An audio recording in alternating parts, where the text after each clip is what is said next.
Bonjour tout le monde, c'est Dédé, bienvenue dans cette nouvelle vidéo sur Cities Skylines 2. Aujourd'hui, le trailer sur le climat et les saisons est sorti et on va réagir en allant lire le site internet et surtout regarder le trailer ensemble. Allez, c'est parti, on y va. On est à l'épisode 8, Climate et Seasons.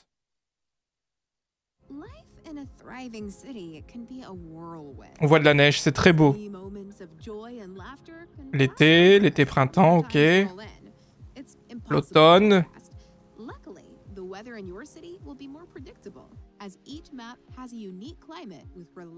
D'accord, chaque carte a un biome pour les saisons.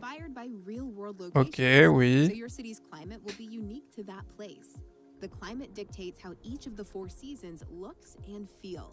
C'est très joli avec la neige, j'aime beaucoup. Oh, les cartes, elles sont beaucoup plus belles que Cities Skylines 1.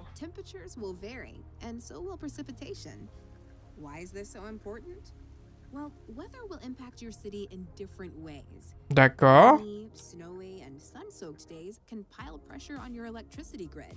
Ah oui, d'accord, ok, les saisons vont influencer l'électricité, tout simplement, logique. Les accidents,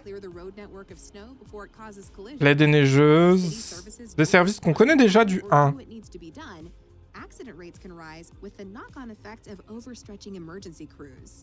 Je trouve qu'il y a très peu de véhicules pour une grande ville, je sais pas si c'est voulu des développeurs ou pas.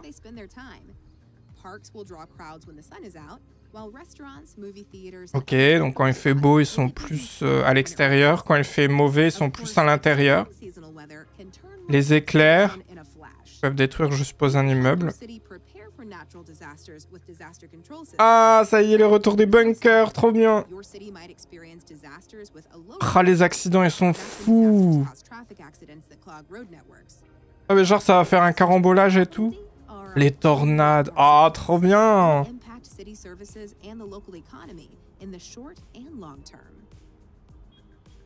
C'est inclus dans le jeu de base, c'est ça qui est trop bien.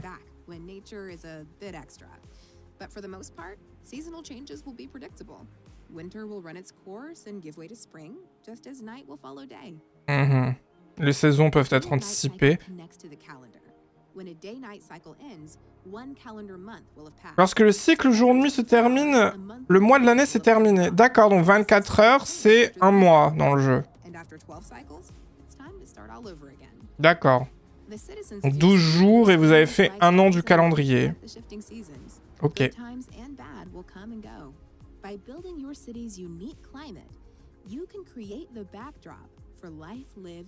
Ah, les aurores boréales sont magnifiques. Le ciel est trop beau. Il est trop bien ce trailer. Franchement, trop cool. Il est temps maintenant de regarder le site internet pour voir ce qu'ils nous disent, bien évidemment, à l'écrit. Je suis sur la page internet, du coup, il y a un bref résumé de ce qu'on vient de voir. Peut-être il y a des infos qu'on ne sait pas dans le trailer, malgré le texte. Alors, je vous ai mis la traduction automatique de Google durant la vidéo, je pense que vous l'avez remarqué, mais je ne l'ai pas lu parce que c'est pas un truc que je m'y fais, car c'est trop approximatif et parfois il se trompe, le robot qui traduit automatiquement. Du coup, voilà, c'était pour les gens qui comprennent pas beaucoup l'anglais, j'espère que ça vous a aidé, c'était la petite parenthèse. Pour notre texte ici, en revanche, on voit que chaque carte a différents thèmes et avec un atmosphère différent. Donc ça, c'est lié à la carte. Ça paraît logique. Par exemple, si vous êtes en France, vous êtes en climat tempéré. Si vous êtes en Équateur, bah, vous êtes sur un climat équatorial. Si vous êtes au Brésil ou plus vers l'Amazonie, vous serez plus sur un biome tropical. Donc, c'est pas pareil. Dans le jeu, ils ont essayé de reproduire le même truc. Chaque map a son biome. Et ça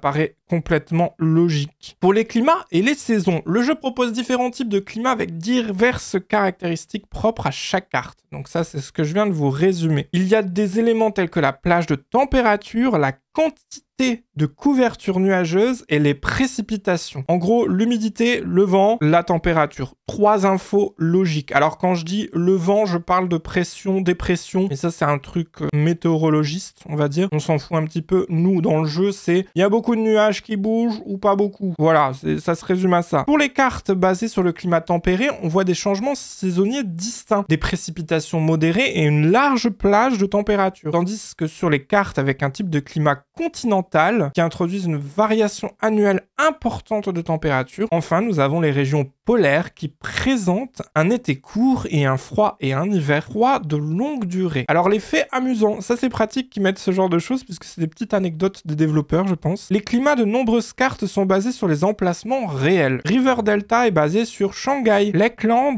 est basé sur la ville finlandaise de Savonlinna. J'apprends son existence en même temps que ce texte. C'est incroyable, je suis nul en géo. La météo a des effets sur le gameplay, donc ça c'est ce qu'ils expliquaient durant le trailer. Lorsque vous avez une tempête, forcément certains services ne seront plus accessibles. Par exemple, vous avez une tornade qui a coupé le transformateur. Il n'y a plus d'électricité dans le quartier, ça paraît évident. Il faudra réagir en conséquence, attendre que la tornade passe pour rétablir l'électricité le plus rapidement possible avec la trésorerie de votre ville pour que les gens restent dans un certain confort comme si qu'il ne s'était rien passé. Ça c'est comme Cities Skylines 1, j'ai envie de dire, ça n'a pas changé. Pour le temps et les saisons, en revanche, on voit que avec le cycle jour-nuit et les saisons à la sortie, Cities Skylines 2 gère le temps différemment que son prédécesseur. On n'aura plus la même échelle de temps. Le cycle à travers le jour et la nuit équivaut à un mois. Chaque saison dure environ 3 mois, avec un an dans le jeu prenant 12 jours de jeu. Donc ça, c'est ce que j'avais défini durant le trailer visuel, on va dire, durant la vidéo. 12 jours de jeu équivalent à un calendrier écoulé de la vraie vie. Pour le coup, on verra les villes évoluer très vite. Et je suppose que c'est en vitesse 1. À voir ce que ça donne en vitesse 2, vitesse 3, puisque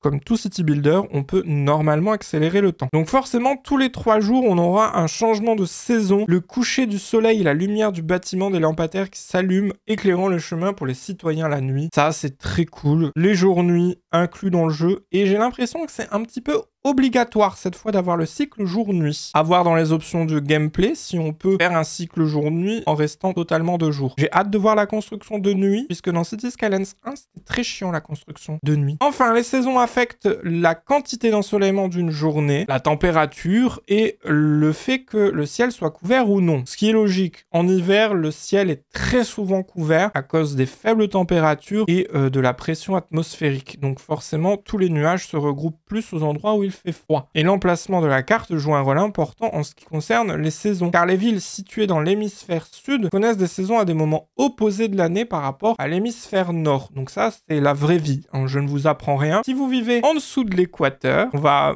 résumer comme ça, en dessous de la bande équatoriale, vous avez les saisons inversées par rapport à ceux qui vivent au-dessus de l'équateur, tout simplement. Quand nous, en Europe, c'est l'hiver, dans le sud de la planète Terre, c'est l'été. En Cities Skylines, ils ont essayé de refaire ceci en sélectionnant les maps. On aura toutes les infos au moment de la sélection de la carte. Mais dans tous les cas, les saisons se déroulent de la même manière. C'est-à-dire que ce sera toujours printemps, été, automne, hiver. Il n'y aura pas de changement aléatoire, ça n'existe pas. Les catastrophes naturelles, ça c'est un truc qui m'intéresse énormément puisque moi j'adore tout ce qui est catastrophes naturelles dans les jeux de simulation. Ça nous pousse dans nos derniers retranchements pour le gameplay. Cities Skylines 2 inclut les catastrophes naturelles dans le jeu de base, ajoutant des événements aléatoires et un gameplay stimulant. Sachez que les catastrophes peuvent être désactivées au moment où vous créez votre carte. Ça, on l'avait vu dans les précédentes vidéos, ce qui est plutôt pas mal pour les joueurs qui n'ont pas envie de s'embêter et qui veulent juste construire des villes et être chill sur leur canapé. On aura les feux de forêt. Les incendies de forêt peuvent se produire sous tous les climats, bien que le risque d'incendie de forêt soit affecté par le niveau de précipitation et la température, par exemple. S'il fait beaucoup trop chaud trop souvent, il y aura forcément beaucoup de feux de forêt. On aura les tours de Firewatch. Alors ça, il l'a pas traduit, mais c'est les tours de garde forestier,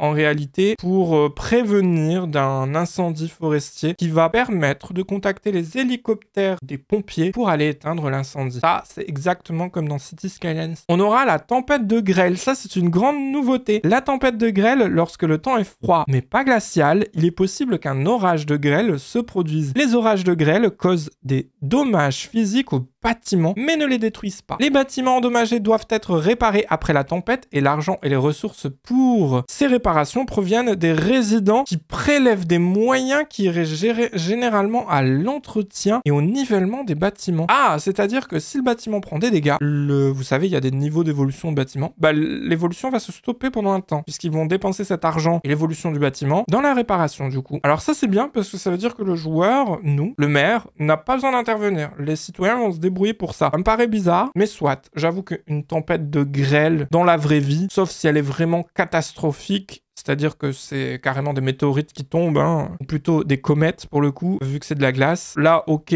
mais des petites tempêtes de grêle en général, c'est vrai que c'est les gens qui réparent eux-mêmes leur maison. Avec un petit peu d'aide de l'assurance parfois. Hein. Les citoyens n'ont pas besoin d'évacuer, mais ils préfèrent rester à l'intérieur pendant les tempêtes de grêle. Ensuite, on a la tornade. Alors celle-là, j'ai même pas besoin de lire le texte, on connaît très bien le Cities Skylines 1. Elle arrive, elle fait un trait et elle défonce tout sur le trait. Je pense que là, dans Cities Skylines 2, ce sera exactement la même chose et il faudra, je pense, mettre à l'abri les citoyens. Une tempête avec une tornade, les citoyens ne peuvent pas survivre et tout bâtiment qui est traversé par la tornade est emporté ou détruit en 1000 morceaux. Donc, on va éviter quand même ces catastrophes en mettant les fameux bunkers qui sont de retour. Et c'est tout ce qu'ils nous ont présenté pour cette vidéo et ce trailer. Eh bien écoutez, je suis très content de ce qu'on vient de voir et de ce qu'on vient d'apprendre sur Cities Skylines 2. Le jeu me hype, mais genre là-haut, j'en peux plus d'attendre. Je veux le jeu tout de suite en fait. Dans tous les cas, je n'hésiterai pas à consulter les news dès qu'on a de la nouveauté et dès que c'est nécessaire de faire une vidéo. Alors n'hésitez pas à vous abonner et activer la petite cloche de notification si ce n'est pas encore fait. Je vous remercie d'avoir suivi cette vidéo. N'oubliez pas de laisser un petit commentaire, un petit j'aime avant de partir. Et moi, je vous souhaite une très bonne journée. Je vous dis à la prochaine pour une autre vidéo. C'était Dédé. Salut!